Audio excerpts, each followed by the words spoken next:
This video was brought to you by Noble Knight Games. More about them at the end of the video. Hey everybody, I've got a game today that is just going to hit the spot with you. I am sure of it. This is from Gray Fox Games. It's called the Bazaars of Ubar. Now, the reason I have this shrinked and I've got the game on the table is because I have two copies. One copy for me and one copy for you. So stay tuned to figure out how to enter that free giveaway where I'm just going to send you this massive, family-friendly tile placement turn order time track game that you are just going to fall in love with, okay? So stay tuned for that. But first, let me tell you what's so cool about this. I just mentioned this has a turn order time track, and that is one of my favorite mechanics. I'm talking Alpujarras, I'm talking Thebes, and I'm talking Nova Luna. If you've played any of those games, you know what a time order turn track is.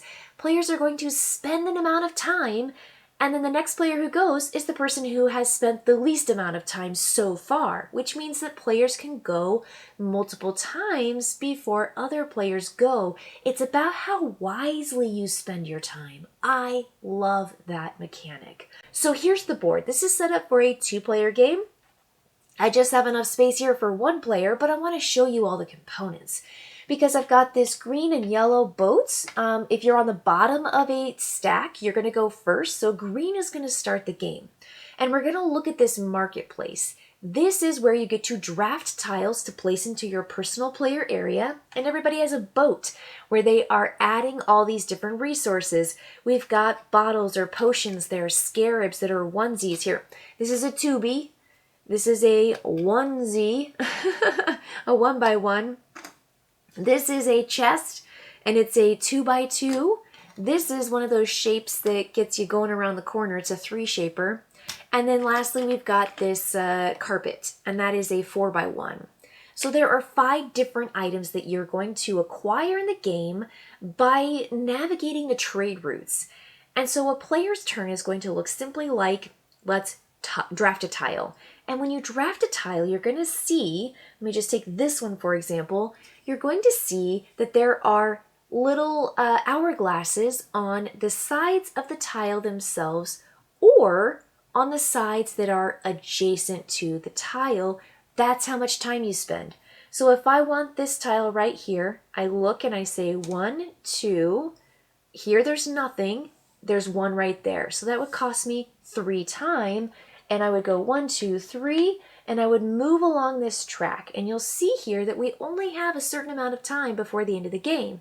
And there are 3 round ends that once every player has met or crossed, when that last player has met or crossed that round end, there's going to be a selling period, and we're going to sell at these rates. After the first round is done, we're only going to sell at the second card's rates. And then once that card is done, when we get to round 3, we're going to sell at these rates.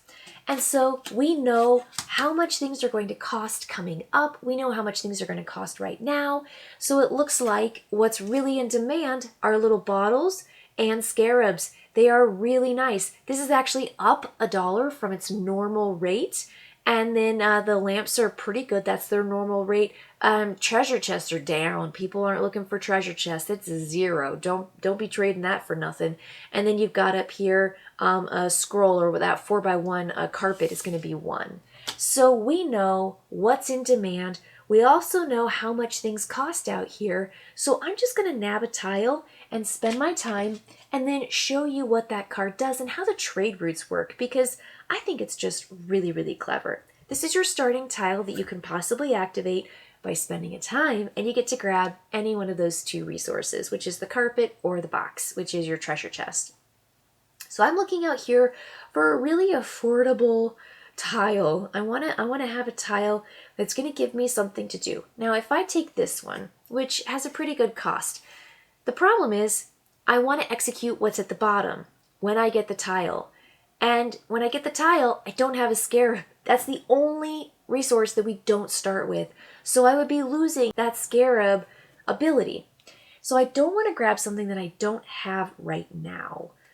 Let's see here. Oh, this looks pretty good. And it's only worth 2. So if you look at this one, it's 1, 2, none, none. So I'm going to take this tile for 2. And I'm going to place it into my area, orthogonally touching one of my previously existing tiles. I'm going to put it this way so that I can activate my trade winds. But first, I do this. I will take this bottle and I will turn it back in, and I will take a carpet and I will take a scarab, because that's what my tile says. So I'm going to take this, I'm going to pop it in here, and I'm going to pop that in there, and you can only fit what you have room for. So you have to make sure that you are managing all of your Tableau, your placement. And that's part of the game too, is fitting everything in size based on your 4 by 7 area in your boat hold, your cargo hold. After I do this, I am now going to look at the trade winds. And the trade wind says I get to do the one tile that's to this direction. And if you see one arrow, it just simply means go one tile over. There are others that say like this. You're going to do 2 above this. So it's one arrow and then you see a second arrow. And that one goes this direction. You always have to place your boats with your sails essentially facing your boats are upright. So you can never turn your tiles. They have to face this direction, which is why all of the boats are facing normally. They're kind of sitting with their bottoms to the bottom because you can't turn your tiles. So I'm going to go over here and I'm going to look and say, I'm going to activate this. Fantastic. So I'm going to pay a time in addition to the 2 time that I spent. So I'm going to take my marker. Here's the 2 that I spent to get the tile. And here's the 1 that I'm spending to gain 1 more resource. Now I could get another one of these guys, which is the carpets. And carpets are worth 1, or I can get another box. And I'm wondering if I get another box, then maybe I could get this card next time and I would have 2 boxes ready to spend. And it's not bad to have bad resources, which is worth 0, to trade in for better things. So I'm going to take one of these treasure chests just to prepare for the possibility that I can get that tile and that my opponent won't get it before I get it. Now, that is the end of my turn. I don't know when I'll go again because my opponent has the chance to go, and if they only spend 2 wind or 2 time, they're going to be able to go again before I even go. This does not replace until we get to the end of the round, when both of our figures are at this space or past it on the turn that the last player activates the round end. So then we will refill this and get new tiles. We won't clear it, we'll just add new tiles to it, and we'll trade out what we want. So my opponent is going to go, and again, I'm hoping they don't take this. They start with the same 4 basic resources minus the scarab, which are the lamps, the carpets, the bottle potions, and the treasure chest. So I don't think they're going to take that right away. They did see that I took it, so maybe they're going to try to mobilize, but I still might have a chance to get that my next turn. So let's say they take this guy. This guy has essentially 1 time and 1 time. So they're going to take this tile and they're going to add it to their tableau. And the cool thing about this one is when they take it, they're going to activate turning in one of these or one of these and receiving one of these or one of these. So that's a really cool or. You always pay what's on this side and get what's on this side. And then what the 1 means is you get to activate any 1 tile in your entire tableau, no matter where it is. So this has a really, versatile trade winds ability, because you can see here that most of the trade winds go in a particular direction. This one even goes diagonally, which is fantastic. Notice that some have 3 arrows, some have 1 arrow, and they all are facing a different direction. So when you add this to your tableau, growing your trade winds, you are placing them in a way that allows you to maximize the wind and activate as many tiles as possible. Now, the only rule with that is you must do everything always, if you can. And they have to go in clockwise order. If it is like an arrow, you have to go starting at the top, going around. Or if it's in an arrow going multiple times, you have to go this one, then this one, then this one. You can't skip them and do them in whatever order you want. The wind goes in a direction and it makes sense logically, it makes sense thematically. So my opponent took this, added it to their tableau, did whatever they wanted to do. They're still behind me. They get to go again. So they're going to be moving at least one space, making sure that I'm on the bottom of the stack, and they might even move ahead. So that means that even though they go again, I am definitely going to be able to play next. So let's say they take a really big tile. They're like, I really want to get something super cool. I'm going to spend a whole bunch of time. Let's say they take this because lamps are good, bottles are really good, but trading them out for more could be potentially beneficial. So they take 1, 2, 3 time. They go 1, 2, 3 time. This is gone, and now it's back to me. I'm going to take that super cool box one that I wanted, and now I have to think about where am I placing it? Am I placing it here, here? That really allows me to activate my trade winds. If I do somewhere else, it's just not gonna help me. So I'm gonna do it here. I don't have any potions, so let's do it here. I'm gonna take this one. Now, remember, I'm gonna take this and I'm gonna take a look at the time first. You always want to make sure you do that. So 1, 2, 3 is gonna be my time, and I'm gonna place it here. So I'm going to go 1, 2, 3.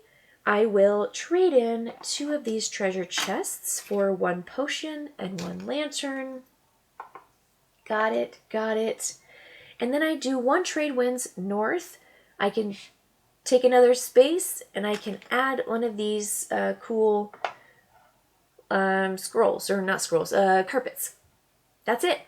That's it. So what we're going to do is keep going until we both pass, and then we're going to take a look at this, selling whatever we want at whatever price is available.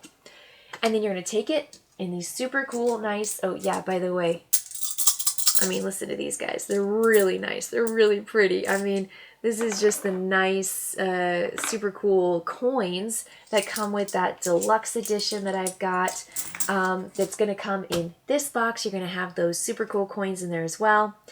And if you ever have to roll a die, you're simply going to roll a die. Let me see. None of these tiles say that. Let me see if I can find the tile that tells you to roll the die. Here it is. This one says if you pay a carpet, you get to roll the die 1 time. And you'll just roll the die, and aha, you got this symbol. That's going to give you a coin right away. And yeah, you guessed it. The person who has traded the best and has the most coins at the end of round 3 is going to win the game. And the tiebreaker is whoever is least furthest back. So if you're on round 3 end at the very bottom of the stack, you will break all ties.